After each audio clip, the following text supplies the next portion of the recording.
Hello and welcome to Economic Divide with me, Kaveh Takwai. In this week's episode, we will look closely at the U.S. organization USAID. Now, I always thought it was pronounced USAid, but it turns out it's USAID. Anyways, the U.S. has said foreign assistance is at the center of the most comprehensive reformulation of this nation's strategic doctrines in more than half a century, hence why USAID was formed. Well, the purpose then of the USAID, what it has said, their definition, foreign economic development around the world. But why is the U.S. so keen on giving support and funds to countries around the world? That is one of the key questions that we're going to be covering in this program. We're going to be looking exactly at the role that private business plays in USAID calculations and functions and why that is important to them. Our first report, a brief look at USAID, when and why it was formed, what its stated purpose is, and where the lines got blurred between aid and U.S. foreign policy objectives.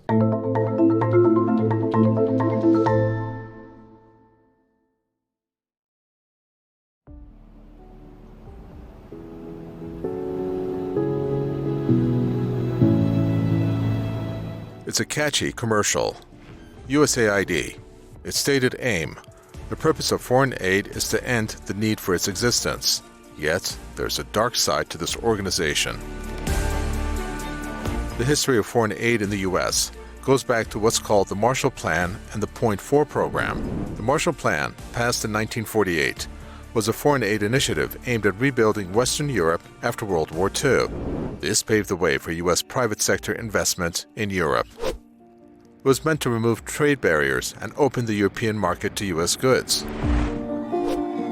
The Point 4 program had two goals: creating markets for the U.S. by reducing poverty, by helping countries prosper under capitalism. Notice how reducing poverty and helping countries became byproducts of achieving the other goals, namely creating free markets and to prosper under capitalism. Then in 1961, USAID was born. Foreign economic development was its purpose around the world. Then U.S. President John F. Kennedy said the U.S. had a moral obligation, an economic obligation, and a political obligation as the wise leader of nations.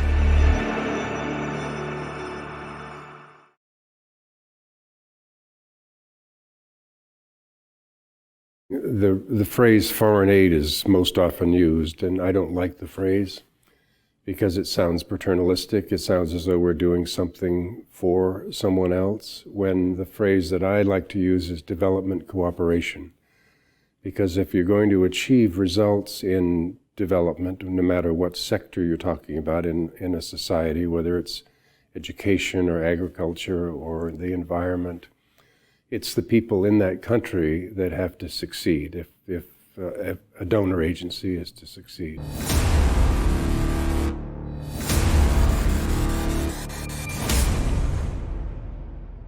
Our studio guest for this section is UN representative from the Schiller Institute, Richard Black.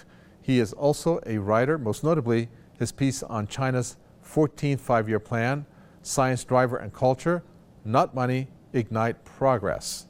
Okay, Richard, according to records, first of all, welcome to the program, but according to the records, the U.S. is by far the largest donor when it comes to global health and development programs around the world.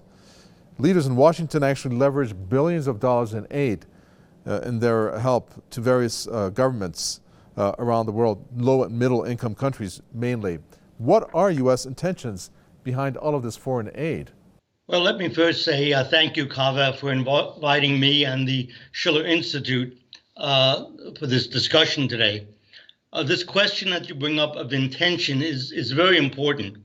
The current intention is geopolitical advantage. But going back a bit, that is, to understand today, you have to know yesterday, President Roosevelt's intention was to end the wretched colonial system of the British Empire and all the other European major powers. And Roosevelt fought Churchill heavily on this. And this was also the intention to free the third world of imperialism. That was the intention of President Kennedy in his many initiatives then, in the early 60s, of technology transfer to the third world, the ending of U.S. troops in Vietnam, all these things that were attempted. Then Kennedy was assassinated, Robert Kennedy was assassinated, Reverend Martin Luther King assassinated, Malcolm X assassinated, all of these American intellectuals of stature. So I would say that the decay of USAID into a current British modeled geopolitical tool, a tool of the military-industrial complex, follow those British-directed assassinations. That's how we got here today. We have to go back a little bit in history. And they, List and Carey, defined a major role of big government, in not the private sector, in building great infrastructure internally. This idea, more advanced, has been revived by the American economist Lyndon LaRouche today. Now, the Russian Federation President Putin, he's recently called for a discussion of these kinds of questions among the superpowers, China, the US, Russia. He's called for this repeatedly at the UN Security Council. This in the midst of the pandemic and the famine. And in our opinion, President Putin is totally correct. In order to avoid a nuclear war in any region, including Southwest Asia, there has to be substantial negotiations among the superpowers. And if that were to be the case, then these solutions could be attained. Okay, we appreciate that. That's Richard Black there, member of the Schiller Institute and representative at the UN for that institute. Now, many may outright reject any assertions that USAID is anything but aid and believe that the U.S. does have good intentions. But as you're about to see, the USAID program in Bolivia, Cuba, and in Ecuador was anything but that. Fans delighted as Beyoncé and Jay-Z visit Havana, Cuba. Tenía muchas ganas de conocerla porque me encantan mucho sus canciones y estoy muy emocionada de que haya venido a Cuba. Rap music popularity with Cubans is a reminder of how the U.S. government misused this in the not-too-distant past.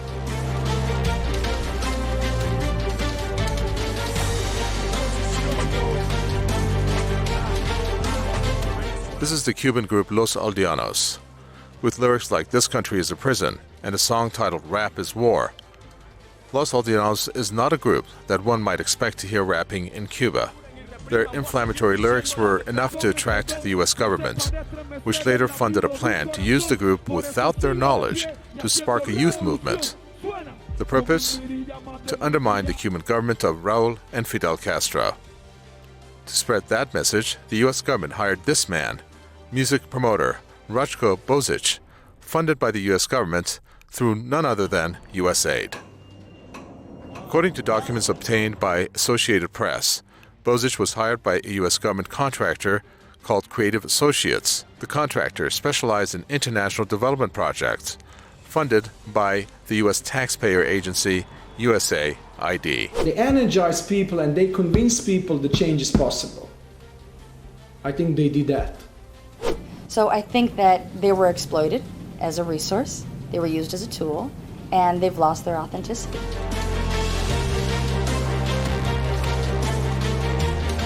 In 2013, then Bolivian President Evo Morales expelled USAID from Bolivia.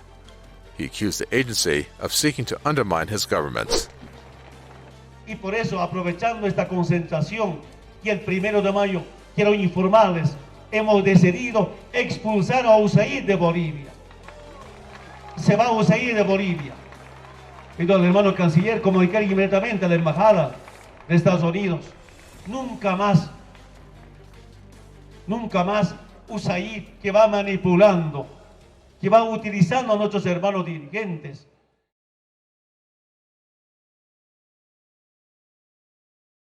The role that foreign aid plays in American foreign policy is basically to support a more stable and peaceful world. The way I see that role is that it prevents crises. If you invest in people in another country so that their society becomes more peaceful and stable and prosperous, you're going to prevent crises from happening.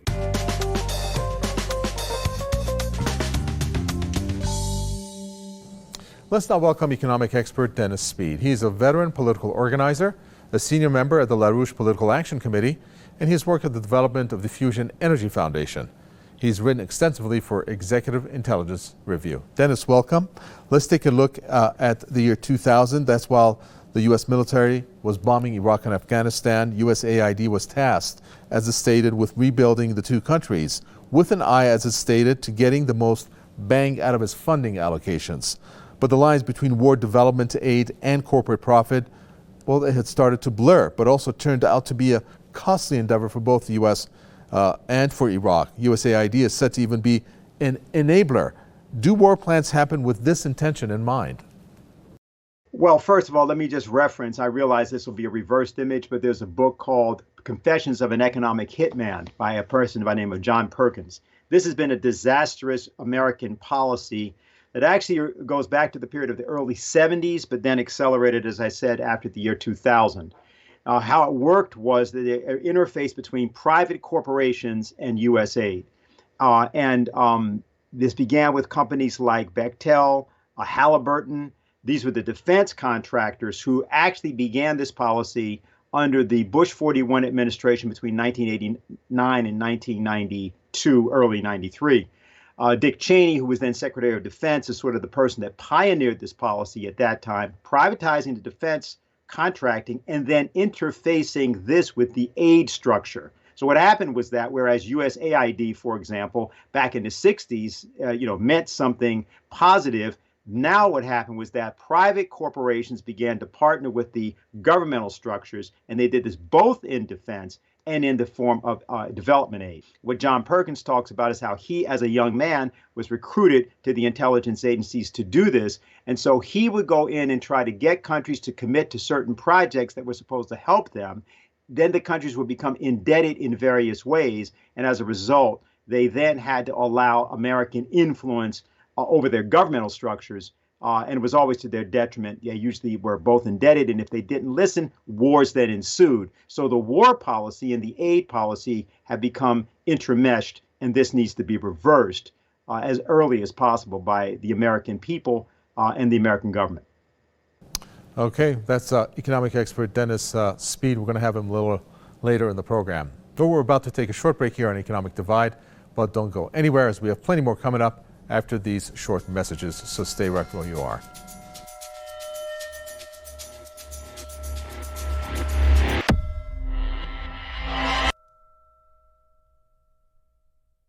Hello and welcome to our Info News section, where we take a look at other economic news from around the world.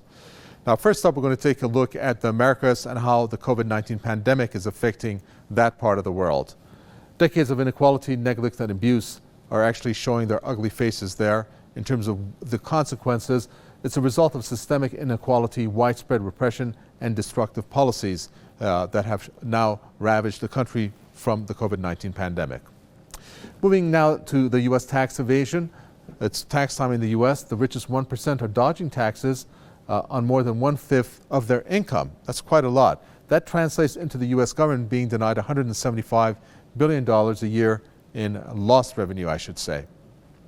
Next up, Palestinian Land Day has come by. 70+ years of Palestinian displacement is not something that can be ignored. And taking a look here, you can see this famous map of Palestine where the land keeps getting less and less due to the injustice that's being perpetrated against Palestinians by Israel. And finally, UK crime is costing the UK economy £36 billion increase in 5 years. And it has rocketed from £59 billion in the years 2015-16 to £95 billion in the last year.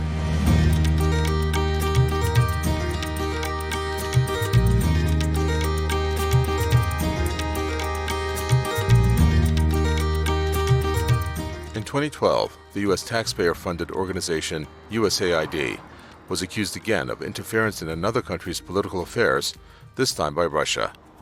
Russia, in turn, back then terminated the organization's operations in the country. Характер работы представителей агентства в нашей стране далеко не всегда отвечал заявленным целям содействия развитию двустороннего гуманитарного сотрудничества. Речь идет о попытках влиять через распределение грантов на политические процессы, включая выборы различного уровня и институты гражданского общества. Meanwhile, another instance of the U.S. provoking Russia came when former VP Dick Cheney visited Georgia in 2008. During this trip, he vowed U.S. support in the form of USAID to be spent on reconstruction and humanitarian aid in that country. This occurred after the Russia-Georgia war. Post-reconstruction contracts in U.S. wars was most prominent in the Iraq and Afghanistan wars. More than 70 American companies and individuals, in one instance, won up to $8 billion in contracts for work in those countries. Not only were those companies donors to the presidential campaigns of George W. Bush for the year 2000, Bush's running mate that year, Dick Cheney, ran one of those companies, Kellogg, Brown & Root, the subsidiary of Halliburton. The report found that nearly every one of the 10 largest contracts awarded for Iraq and Afghanistan went to companies employing former high-ranking government officials or individuals that had close ties to those agencies or to Congress.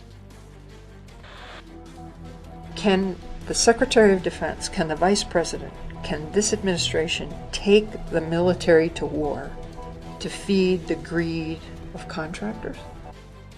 And where does USAID stand here? It was the organization which awarded the contracts to these conglomerates and Fortune 500 companies. USAID in Yemen, in Kashmir, in Afghanistan, in Iraq. Which country is next?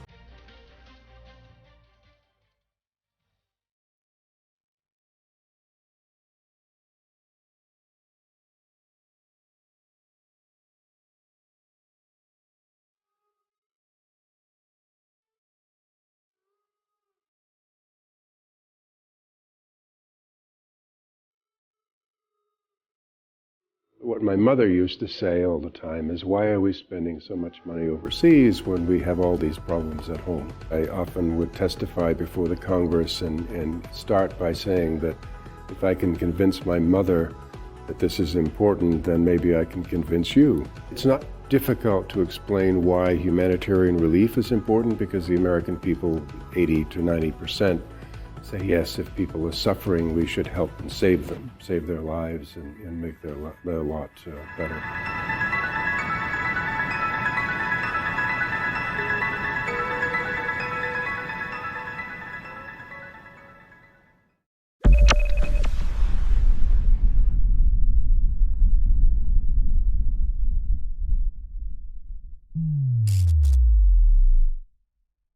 Let's welcome back Dennis Speed, economic expert. Dennis, in our final question to you, USAID's embrace of the private sector has set disastrous precedents over the years where the win of the private sector was often built on the losses of the people that it was supposed to help. Tell us what that exactly means. Okay. Here's one of eyes over here. Okay. One of the companies that did that was Bechtel, for example. And it's important to note that George Shultz, who was very involved with Bechtel, now recently deceased, former Secretary of State of the United States, together with a couple of other individuals, enacted something in the early 2000s called a revolution in military affairs. It was an American revolution. It wasn't just technology like cyber warfare and all that kind of thing. It was a way in which you created a circumstance where warfare became a form of competition. There's a document that just came out in the United States called the Army and Military Competition Chief of Staff Paper number 2. And it says, war, in fact, is just one form of competition in a continuum of competitions. Military activities during competition can be defensive or offensive, lethal or non-lethal, etc. It goes on like that. It says war is a form of competition. First of all, that means you're not even trying to win a war. You're trying to perpetuate warfare. And what we're beginning, and we've been seeing this, it's really a British modeled perpetual warfare policy, which will be familiar to people that remember the period of the Persian-British wars of the 1840s or other such things back then, 56, 57, when in fact the border of present-day Iran was created by the British looting then Persia, and that's the kind of policy that, unfortunately, from the time of the Kuwait policy back in 1990-91 until this very day, that the United States has also elected to pursue a kind of Anglo-American self-destroying policy, and all imperial policies ultimately fail. You have had a problem with a shift in U.S. policy over the past 20 years, particularly since the year 2000. Prior to that time, at least there was a legacy of the earlier JFK approach to aid, which was at least an honest approach. But this then shifted, particularly at the time of the 9/11, post 9/11 era. So now what you have is a kind of combination of things, whether it's food as a weapon as a policy, in a different way, medicines as a weapon. It's not really entirely an American policy. It's a policy as a sort of more like a transatlantic world policy, first really initiated after the fall of the Berlin Wall and then the collapse of the Soviet Union in that period of 1989 to 91, when the neocons first came to power, the Project for a New American Century, and so on. And that outlook has shaped policy. You can see that outlook in people like Mike Pompeo, for example, who represented that. So it's been completely continuous from 1990, 91 under the George Bush 41 administration up until today. It's disastrous and is not working in the interest of the American people or the people that is apparently supposed to help. All right, thank you very much for that. We appreciate it. That's economic expert Dennis Speed there. Well, it's time now to take a look at our final report in this week's program, where we take a look at two instances of U.S. interference, in this case against Russia, one that happened within Russia, and the other in Georgia, where former Vice President Dick Cheney actually visited Georgian troops while promising aid and democracy, U.S. style, to the country.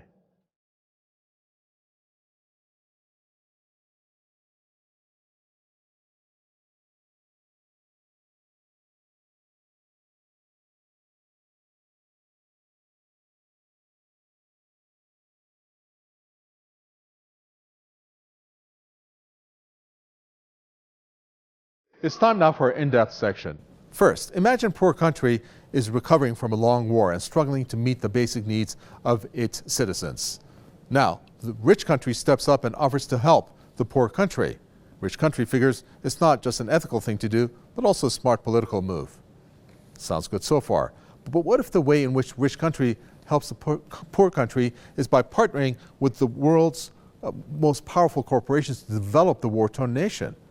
Well, in return for the corporation's apparent benevolence, rich country then uses this power to remove all the roadblocks the corporations might face in doing business in poor country. Now, the corporations are free to do business as they please, and, well, they make huge profits out of the resource-rich parts of poor country, and they even continue practices for which they would face criticism in the rich country. Well, this is while poor country continues to struggle to meet the basic needs of its citizens, except now it has the added burden of being indebted to the rich country and its corporations. So we ask, is this ethical? You're probably wondering who, after all, is getting helped in all of this.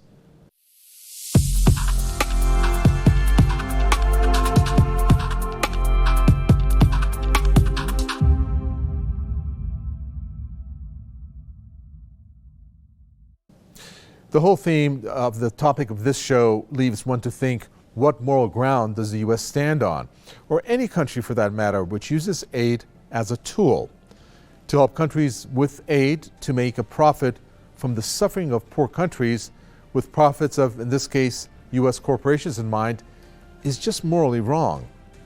But morality does not play into U.S. politics. For example, there's nothing morally acceptable about U.S. sanctions when it is known to cause deaths, like right here in Iran. USAID's embrace of the private sector goes against the very moral premise on which it was founded. Helping corporations who have a dangerous history of using their power to twist the arms of government to the detriment of its citizens, it just shouldn't happen, especially if the countries that are suffering are due to the U.S. warmongering policies, and there are quite a few of those countries around. That does it for this edition of Economic Divide.